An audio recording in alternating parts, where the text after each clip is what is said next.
Olá, caros alunos, estamos aqui de volta para sequenciar o nosso trabalho no desenvolvimento do estudo da chamada geografia. Não é isso? Bom, a semana passada tivemos um assunto que era intitulado de como está distribuída a população brasileira. Vamos resolver, se não todos, mas pelo menos o máximo de exercício da semana passada. Quero adiantar que a partir de agora, os exercícios da semana passada e os de hoje, vocês vão mandar para o meu e-mail. Amanhã eu vou postar o meu e-mail para vocês mandarem a resolução desses exercícios que eu estarei recebendo. E qualquer dúvida podem me consultar diretamente pelo meu Zap, né? Que vocês evidentemente têm. Olha, os exercícios, o primeiro exercício, espero que todos estejam aí com o livro, diz que a fotografia a seguir retrata dois municípios brasileiros de densidade demográfica diferente. Observe, isso é da página 359. Então você tem Novo Airão, uma área muito pequena, litorânea, né? Em meio a algumas árvores, provavelmente da outrora exuberante Mata Atlântica, a floresta tropical, né? Um município cuja densidade demográfica é de 1 habitante por quilômetro quadrado. E mais abaixo você tem Belo Horizonte, um município com 7.615 habitantes por quilômetro quadrado. Ora, é evidente que Belo Horizonte ela é mais povoada.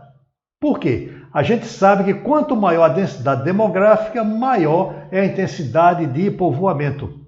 Uma região é mais povoada que outra desde que a sua média de habitantes por quilômetro quadrado seja maior. Então, se Belo Horizonte tem mais de 7.000 habitantes por quilômetro quadrado e Novo Airão só tem 1, então Belo Horizonte é mais povoado do que Novo Airão. Então, o que você concluiu ao comparar a densidade demográfica dos municípios mostrados nas fotografias acima? Eu redigi aqui uma resposta que é o seguinte, vou ler para vocês. Belo Horizonte concentra um número de habitantes por área, né, maior do que o município de Novo Airão. É exatamente aquilo que eu falei, né? Mais de 7.000 por quilômetro quadrado, Belo Horizonte e Novo Airão apenas 1. Não é isso? O que comprova a desigual distribuição da população pelo território brasileiro. É simplesmente um exemplo. Tem áreas altamente populosas e povoadas, outras pouco populosas e muito pouco povoadas. Ok? Muito bem. A segunda pergunta já está na página seguinte. É isso? A segunda pergunta, ela quer saber que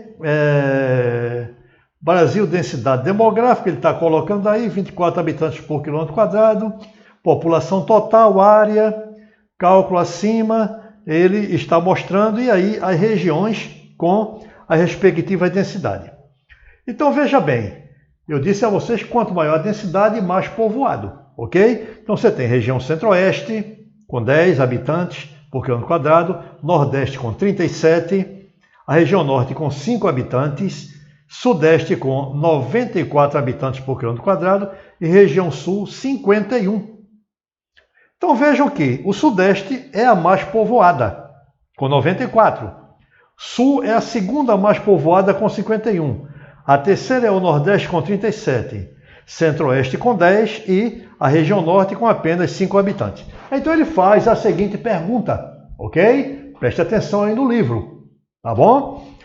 Qual a região brasileira possui maior densidade demográfica e qual possui a menor densidade? A maior, evidentemente, é a região sudeste e a menor é a região norte. Sudeste com 94 habitantes por quilômetro quadrado e a região norte com 5 habitantes por quilômetro quadrado. Não é isso, amigos? Aí vem a questão 3. Por que dizemos que o valor da densidade demográfica brasileira oculta a distribuição desigual pelo território? Então eu redigi aqui uma resposta bem amarrativa. Porque não está distribuída de forma homogênea pelo território. Ou seja, a população brasileira não está equitativamente distribuída sobre o território. Tem área muito povoada e populosa e tem áreas pouco populosa e pouco povoada. Por exemplo, a região norte, 5 habitantes por quilômetro quadrado. A região sudeste, com densidade de 94 habitantes por quilômetro quadrado. Não é isso? Muito bem. A gente passa agora para a página 361 e 362. 361 primeiro, né? Ele pede para observar o mapa da página 358. Vamos observar o mapa da página 358. Distribuição da população em 2010. Ele mostra uma legenda no mapa de cores, né? Desde o amarelo, as áreas menos povoadas, passando pelo laranja, avermelhado, marrom claro, né? Até o bordô, para mostrar que é a área com mais de 100 ou mais habitantes por quilômetro quadrado. Vocês verão, na análise que foi feita, né? Sobre essa pergunta, o seguinte. Ele diz que, observando novamente o mapa da página 358, ligue as informações correspondentes a seguir. O Amapá, pela coloração do mapa, ele tem de 10 a 25 habitantes por quilômetro quadrado. O Mato Grosso do Sul, pela coloração no mapa, ele tem de 25 a 100 habitantes por quilômetro quadrado. Estão observando aí, como eu estou observando aqui, para poder direcionar mais vocês. Tá certo? E São Paulo, 100 habitantes por quilômetro quadrado ou mais. Legal? Muito bem. Então ele está falando de 3 capitais brasileiras. Isso é muito fácil de identificar, é só analisar a tonalidade comparando com a legenda, que é um dos elementos do mapa, que está presente naquele mapa. Vimos isso muito claramente no estudo que fizemos sobre cartografia semana passada. Lembram-se? Muito bem. Então vamos agora à questão 2, né? Verifique no mapa da página 358, novamente aquele mesmo mapa, de que maneira está distribuída a população no estado onde você mora. Descreva. Então, isso é uma resposta pessoal. Mas eu fiz uma pesquisa para ajudar vocês, né? A gente percebe que a tonalidade mais escura no estado de Pernambuco está na parte leste, onde há as cidades mais populosas do Nordeste, área metropolitana da Grande Recife. Caminhando para o interior, passando pelo agreste, a tonalidade já vai ficando mais clara, ou seja, a densidade vai diminuindo até o Alto Sertão pernambucano, né? Onde as densidades são sempre as menores, devido às menores concentrações populacionais em cidades menos populosas, aliás, em distritos menos populosos e menos povoados, ok? Então eu redigi aqui uma resposta para a questão 2 da página 361, né? É a questão 2 da página 362, melhor dizendo, né? Foi isso mesmo, amigos? Deixa eu ver aqui, eu não estou... 361, 362, a questão 2 da página 362. Eu agora me atrapalhei aqui com relação à localização, né? Aguarda só um pouquinho que eu estou aqui me situando, porque é muita coisa e fica meio difícil. Então, resposta pessoal. Você teria que fazer essa pesquisa que eu fiz, para facilitar, né? Aí eu coloquei aqui o seguinte. A região sudeste, não é isso não é aqui que eu estou querendo ainda, né? Agora, a resposta que é pessoal. Você tem a zona da mata, onde é mais escuro, 100 ou mais habitantes por quilômetro quadrado, né? Já do agreste e sertão mesclam-se densidades de 25 de 10 e até de 1 habitante por quilômetro quadrado. Legal? Bom, desculpa, eu me atrapalhei um pouco aqui com a sequência, mas a questão está sanada. Qualquer dúvida, pode me consultar amanhã, depois de nossa aula, ou qualquer dia que vocês acharem conveniente. Em seguida, a questão 3.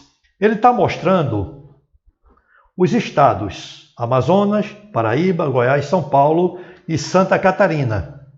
Então ele manda você fazer uma pesquisa no site do IBGE, que aí no livro está citado, HTPP, FTD, para obter esses dados.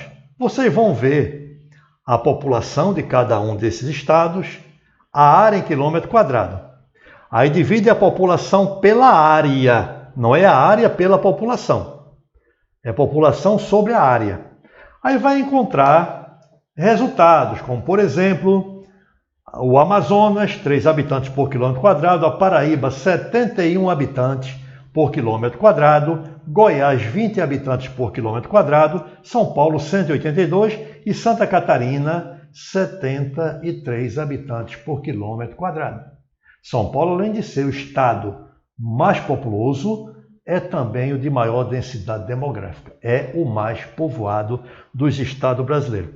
Qual estado da tabela possui maior densidade? Claro, vocês vão responder o quê? São Paulo, né? B. Qual apresenta a menor densidade? Claro, o estado do Amazonas, com apenas 3 habitantes por quilômetro quadrado. Legal? Muito bem. Depois tem uma outra questão aí na página seguinte, questão 4 e 5, que eu vou deixá-la com vocês. Tá certo? Porque aí eu já mastiguei um bocado. Tá bem, amigos? Vamos agora, depois de feito esses exercícios, para o conteúdo realmente. Olha, a gente tem agora aí no painel assunto que vão da página 363 à página 369. Mobilidade da população brasileira. Mobilidade interna, mobilidade externa, imigração no Brasil e emigração no Brasil. Não é isso? Atenção. As migrações internas, né, elas ocorreram naturalmente. Os diversos ciclos da economia brasileira direcionou e redirecionou os fluxos migratórios de nosso país. Na aula passada eu dei um toque sobre isso, mas eu fui muito superficial, já prevendo que esse capítulo seguinte eu teria que informar maior riqueza de detalhes a vocês. Senão ia faltar assunto para eu abordar hoje, né? E não ficaria bem, vocês podiam confundir as coisas, né? Ao longo de nossa história, fator de ordem econômico, fator de ordem político e até mesmo fator de ordem histórica influenciaram na mobilidade interna de nosso país. A gente sabe que a emigração é a saída de população. Imigração é a entrada. Né? Em outras palavras, do ponto de vista do país de origem, o elemento é um emigrante. Do ponto de vista do país de chegada ou entrada, o elemento é um imigrante. Logo, emigrante é o elemento que sai. Imigrante é o elemento que chega. Ok? Se eu saio do Brasil para morar na Alemanha, para o Brasil, eu sou um emigrante. Eu pratiquei a emigração. Para a Alemanha, eu sou um imigrante. País que eu escolhi para me fixar, para residir ou não. Que a migração pode ser temporária ou definitiva. Definitiva é a fixação de residência. Legal ou não? Ou seja, vejamos a questão da mobilidade interna da população brasileira. Legal? Muito bem. No século XVI, houve a ocupação da zona da mata nordestina. É evidente que, desde o descobrimento do Brasil, houve um tratado de Tordesilhas, que substituiu a bula intercetera ou intercoetera, que estabelecia que terras até 370 léguas a oeste das ilhas de Cabo Verde pertenciam a Portugal e a partir daí pertencia ao reino de Espanha. Haviam as entradas e as bandeiras. As bandeiras eram expedições de caráter particular, que não obedeciam a esse tratado. Ok? As bandeiras, já as entradas, eram de caráter oficial, que só passou a ultrapassar esses limites após a unificação dos reinos de Portugal e de Espanha, né?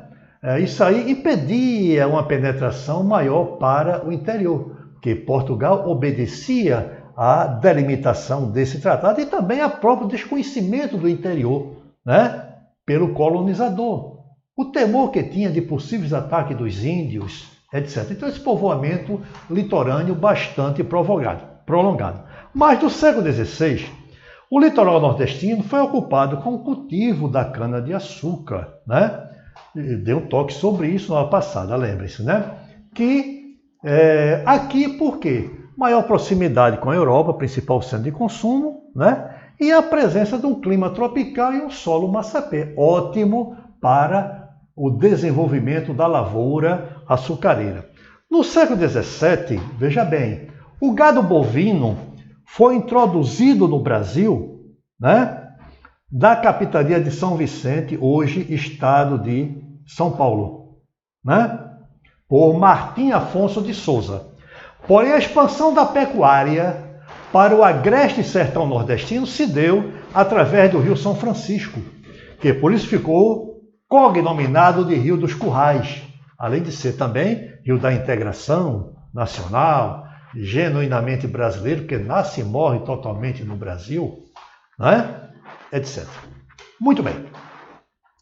Então, essa expansão da pecuária para o sertão nordestino, Rio dos Currais, Rio São Francisco, foi uma marcha de penetração para o interior e a ampliação de nossos limites.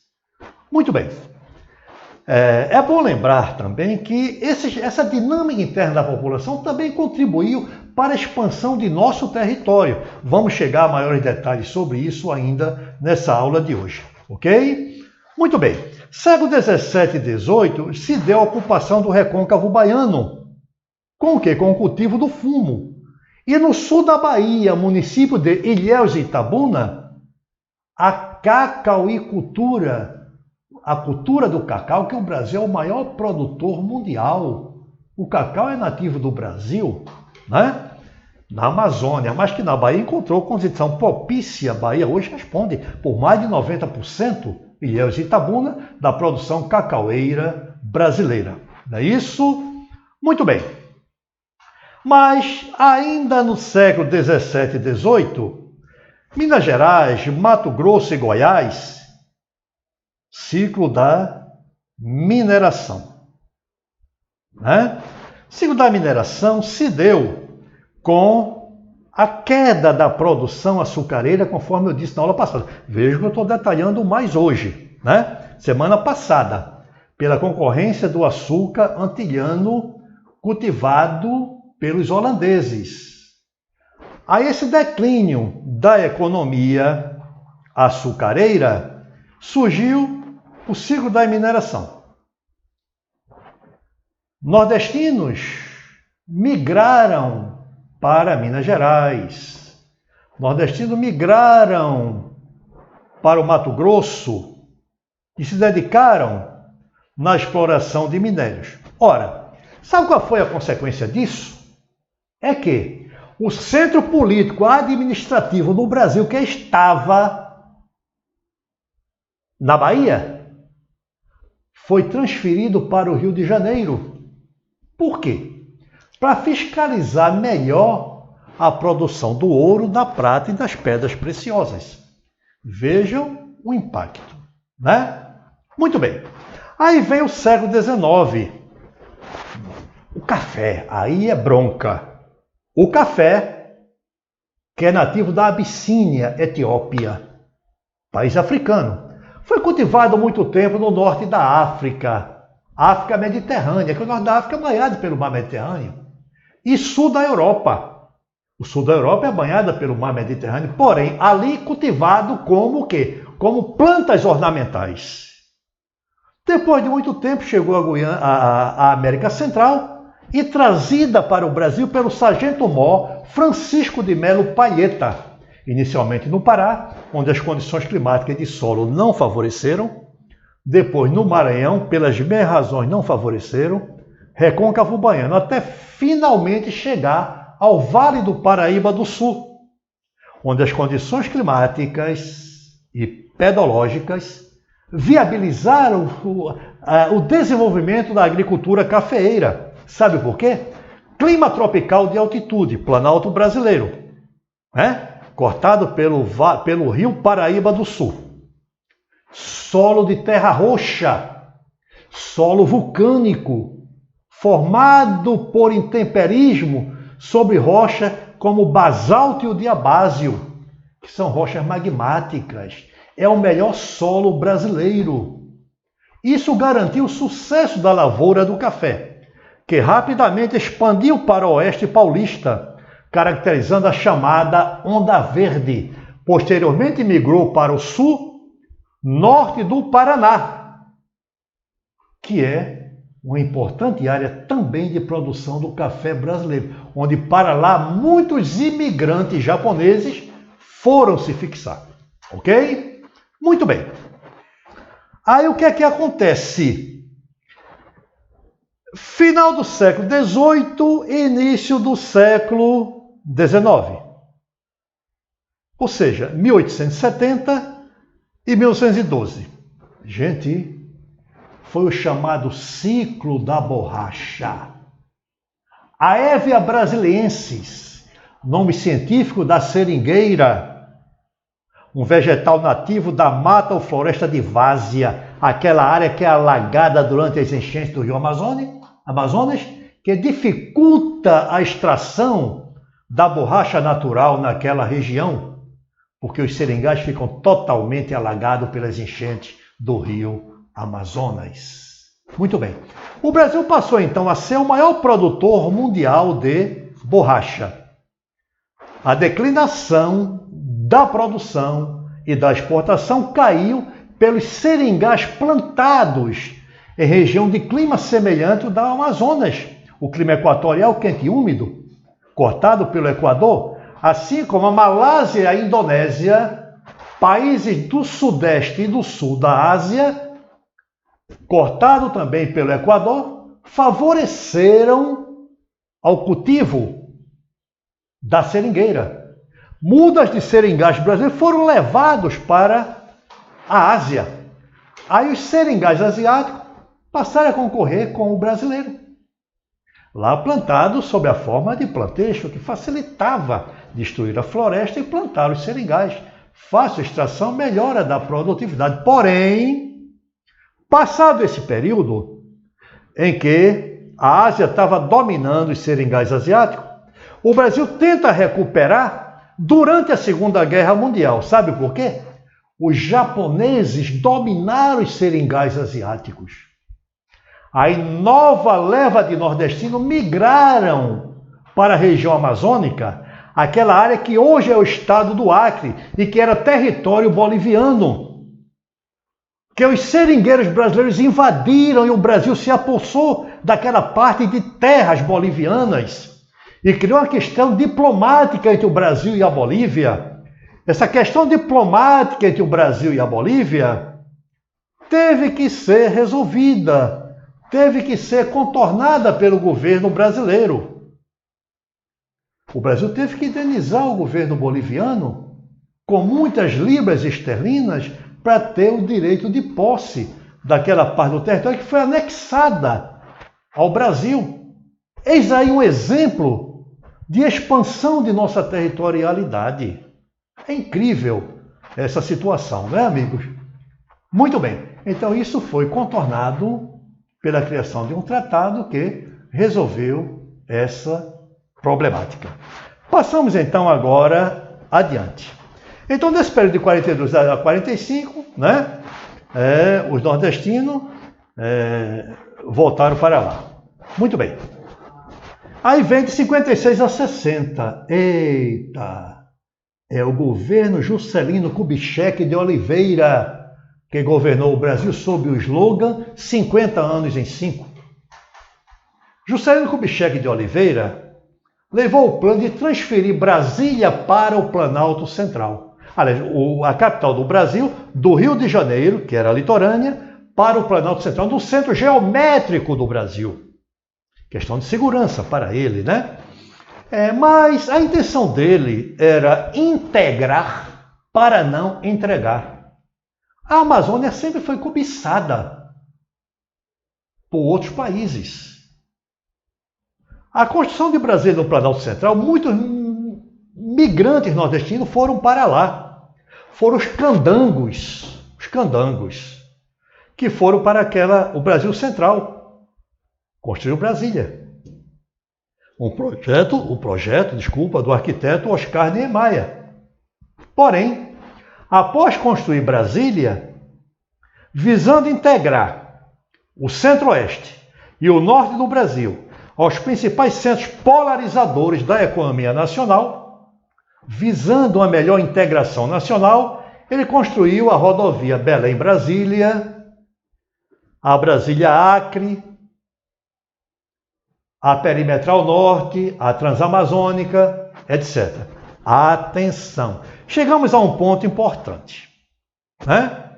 De lá para cá, a intensidade de povoamento da Amazônia e do Centro-Oeste aumentou. Sabe por quê?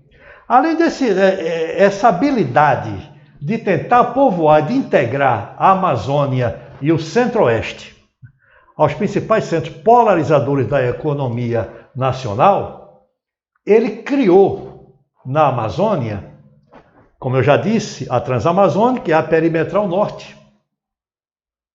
E construiu agrovias e agrovilas da Amazônia para canalizar a migração para o norte do Brasil. Veja aí. O importante também é que houve a criação da SUDAM, Superintendência de Desenvolvimento da Amazônia, sede em Belém, e a SUFRAMA, Superintendência da Zona Franca de Manaus. Ok? Mas ali também aconteceram núcleos de mineração. A cassiterita, que é o minério de estanho, em Rondônia, não é isso? Projeto Igarapé Preto. O projeto Carajás, do Pará, entre tantos outros. A abertura da ferrovia que liga o porto, que liga aquela região ao porto de Itaqui, no Maranhão, para o escoamento da produção mineral. Ok? Muito bem, amigos.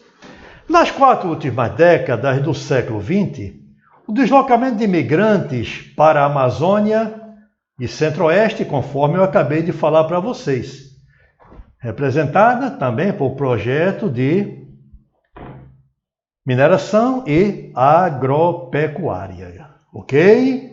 Chegamos agora a uma parte muito importante, que eu só tenho 5 minutos e é muito ampla, mas vou tentar sintetizar. A migração no Brasil está dividida em 3 períodos, 1808 a 1850. 1808, chegada da família real. 1850, a Lei Eusébio de Queiroz, que foi uma consequência da Bill Aberdeen, uma lei criada pelos ingleses. Ok? Muito bem. Que proibiu o tráfico de escravos. Nesse período, a migração no Brasil foi muito fraca. Por quê? O que caracterizava a economia brasileira nesse período, chegada da família real, né, até 1850, era a forma de trabalho escravista. O fator econômico é importante na migração. Quem queria vir para o Brasil ser escravo? Só aqueles escravos africanos que eram trazidos na tora. Mas vir por iniciativa própria ninguém queria. Mas mesmo assim, alguns migrantes chegaram ao Brasil. Por exemplo, suíços de língua alemã, que se instalaram no Rio de Janeiro e fundaram a cidade de Nova Friburgo. Alemães em São Paulo, que criaram uma comunidade alemã naquele estado próximo à capital paulista. Não é isso? Mas é bom lembrar também que chegaram imigrantes, 1.500 casais de açorianos, 1.500 casais que vieram do arquipélago dos Açores e se instalaram no Rio Grande do Sul. Note, a cidade de Porto Alegre, capital do Rio Grande do Sul, foi fundada por esse grupo. Mas quando eles chegaram e desembarcaram, fundaram a cidade de Porto dos Casais, que foram 500 casais que chegaram ao Brasil. O nome Porto dos Casais depois passou a ser Porto Alegre. Foram os açorianos, ok? Mas chegaram também alemães do Rio Grande do Sul, que fundaram a cidade de São Leopoldo, mas foi pequena. Bom, o segundo período foi o período áureo da imigração no Brasil. Você tem uma ideia, até o final do século XX, a gente está no século XXI, dos 5.600.000 habitantes que oficialmente, 5.600.000 imigrantes que oficialmente entraram no Brasil, 1.300.000 voltaram a seus países de origem. E 4.300.000 ficaram no Brasil. Então, nesse período, o Brasil recebeu muitos imigrantes e foi tido como um país de imigração e não de emigração. Mas esse período que começa em 1850, a Lei Eusébio de Queiroz, né?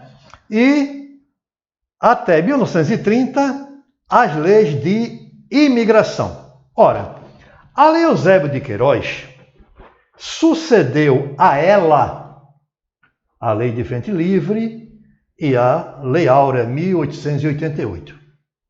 Então, nesse período da imigração no Brasil, é importante a gente lembrar para vocês que o desenvolvimento da cafeicultura exigindo mão de obra e implantação do trabalho assalariado. Olha aí, o trabalho assalariado. Aí é interessante para o imigrante vir para o Brasil.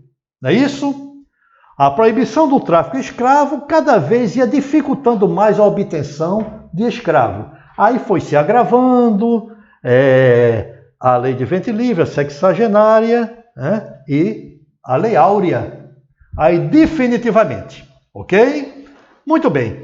Por outro lado, os fazendeiros do café se dispunham a, no primeiro ano de fixação do colono nas terras dele, ele garantiu salário e alimentação para todos da família. Ainda doava um pedaço da terra para o imigrante desenvolver a sua lavoura de subsistência. Isso estimulou. Mas vejam bem, aí diz, eita, por que o Brasil predomina o latifúndio? Olha aí a razão que eu vou chegar agora. Os fazendeiros do café, eles passaram a exigir do imigrante, aliás, do governo brasileiro, o custeio das despesas do imigrante. Como? Em vez da terra ser doada, eles, com medo de que o ex-escravo se tornasse proprietário de terra, né? Depois da carta de alforria, não. Eles exigiram o quê? O governo apenas a partir dali vendesse a terra. E quem podia comprar terra era o fazendeiro do café, que estava com capital acumulado pela exportação do café. Então só eles tinham direito a comprar novas terras. Então o latifúndio, a propriedade de terra, foi se concentrando cada vez mais nas mãos dos grandes produtores. Ok? Muito bem. Então, essa concentração de terras fez com que eles passassem a exigir que parte do capital, das terras, do patrimônio público que o governo brasileiro vendesse, financiasse o custeio do transporte do imigrante para o Brasil. Olha a estratégia, olha a malandragem, a sacanagem, né? Muito bem. Mas a crise... Olha, a Itália foi interessante. O período da imigração italiana foi de 1887 a 1914. Vê só, a Lei Áurea foi em 1888. Então, um ano antes, 1887, Lei Áurea 88, começaram os italianos a chegar no Brasil. Então é interessante essa migração italiana, que ele caracterizou a transição da mão de obra escrava para a mão de obra assalariada. Ora, de 1887 a 1914, eram 100 mil imigrantes italianos que chegavam ao Brasil. Eles só foram superados pelos portugueses, que foi o maior fluxo. Depois do italiano veio o espanhol, o alemão, vieram os eslavos, como os poloneses, ucranianos, os russos das estepes. Estepe é a região ao sul da Rússia. Não é isso? Muito bem. Mas voltamos ao que estávamos falando. A Itália estava passando por uma crise econômica muito forte, que eu dei um toque sobre isso na aula passada. Veja como eu estou detalhando mais a coisa agora. A unificação do norte e do sul da Itália. Eles migraram para o Brasil intensamente e traziam conhecimento da industrialização, o que foi bom para o processo industrial que teve início na região sudeste, particularmente em São Paulo, né? Em São Paulo, porque o italiano estava ali, que eles se integraram à expansão da lavoura cafeeira, depois se incorporaram ao processo industrial, né? Muito bem. Outra coisa interessante, veja bem, o Brasil podia perder o Paraná, Santa Catarina e Rio Grande do Sul. Era a província cisplatina. Os holandeses tinham olho naquilo ali. Vê só a estratégia do governo brasileiro na época. Estimulou a migração para ocupar o sul do país e garantir a posse da propriedade, já que era interesse dos espanhóis, melhor dizendo. Perdão se eu falei holandês anteriormente. Interesse dos espanhóis, a questão da província cisplatina. Os italianos, os alemães fundaram muitas cidades ali, naquela região. Muito bem. E aí, o Brasil garantiu a propriedade da terra. Outra coisa interessante, os italianos, os espanhóis, povos eslavos, né? O Vale do Itajaí tem muito alemão. Fundaram muitas cidades. Itajaí, Joinville, Blumenau.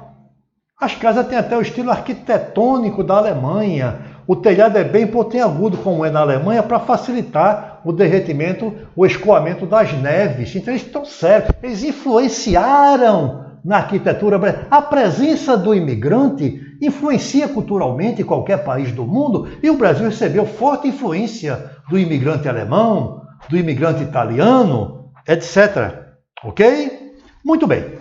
Então, esse período foi o período áureo. Em seguida, nós vamos ter o terceiro período. Esse terceiro período é o que vai de 1930, a Lei da Imigração, até os dias atuais. Lei da Imigração. Eita! Olha, a crise econômica mundial, o craque da Bolsa de Nova York, né, afetou a economia cafeeira. Aí o governo criou a chamada Lei das Cotas de Imigração, publicada, Constituição de 34, e reiterada pela Constituição de 37, por Getúlio Dornelas Vargas, após um golpe de Estado no Brasil. Outorgou essa Constituição. É bom lembrar que uma Constituição outorgada é aquela imposta pelo governante ou ditador, sem a aprovação de uma Assembleia Constituinte. Foi o caso de Brasil. Essa Constituição estabelecia que apenas 2% do total de imigrantes por nacionalidade é que podiam entrar no Brasil a partir dali. E desses 2%, 80% deles tinham que ser agricultor. Ora, imagina, o que é que o imigrante queria vir ao Brasil mais? Nesse terceiro período, se o café foi o que mais atraiu a mão de obra, não tinha mais mercado internacional. Não tinha mais mercado. A economia norte-americana foi fragilizada. O café teve uma recessão.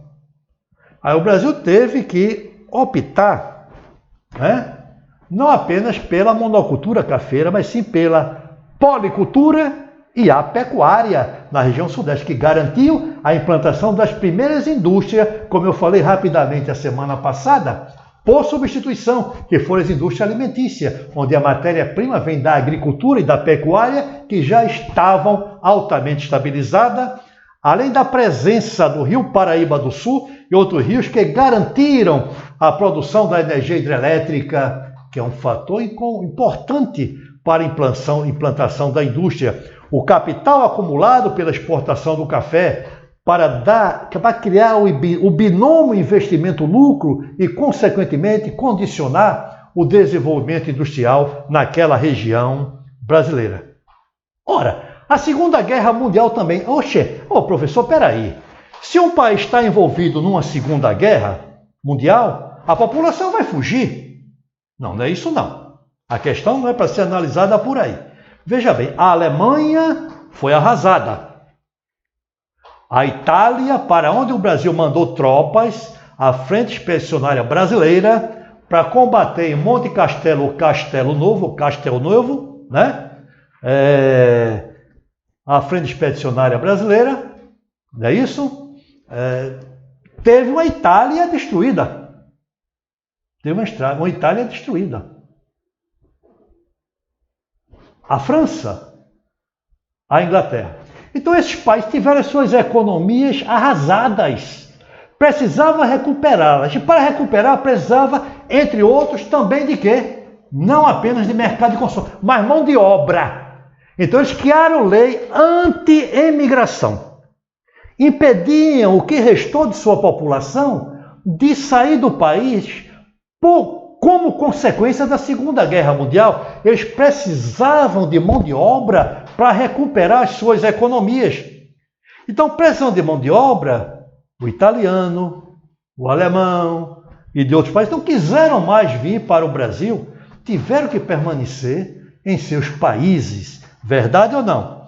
Por outro lado, à medida que a economia foi sendo recuperada, né, à medida que o desenvolvimento econômico foi absorvendo gradativamente a população que restou, a qualidade de vida melhorou. Os salários se tornaram mais elevados, maior consumo per capita de vitaminas e proteína. Ora, se eu estou bem num país que se recuperou após a Segunda Guerra Mundial, salário digno, satisfeito. A minha ascensão social foi grande. Eu vou buscar o quê em outro país? Eu vou ver o quê no Brasil se eu estou satisfeito no meu? Então veja bem, a Segunda Guerra Mundial impediu a saída do que restou de sua população, que precisava de mão de obra. Aí vem com isso o desenvolvimento econômico desses países arrasados pela Segunda Guerra. Então isso criou uma situação de conformismo entre a população desses países. Então não tinha mais por que eles querer saírem de seus redutos. Ok? Muito bem, companheiros. Vocês viram comigo, então, este capítulo. Eu acho que foi perfeitíssimo. Vocês têm agora, né, página 364, 365, 367, 68 e 69. Vejam bem, vocês têm que mandar até a próxima semana a resposta. Não quero que mande para o meu Zap. Vocês vão mandar para o meu e-mail. Amanhã eu vou postar o meu e-mail e eu quero a resposta dos exercícios da semana passada, que eu já dei algumas dicas para vocês hoje, naquele comentário que fiz, e desses aí que vocês também vão enviar, e eu quero receber até a quarta-feira da próxima semana. Hoje são decorridos 13 dias, né, do mês de maio, 13 mais 7, 20. Então, na próxima quarta-feira, dia 20, eu quero estar de posse de todas essas respostas. Ok, amigos? Então, estamos encerrados por hoje. Próxima aula nos encontraremos novamente.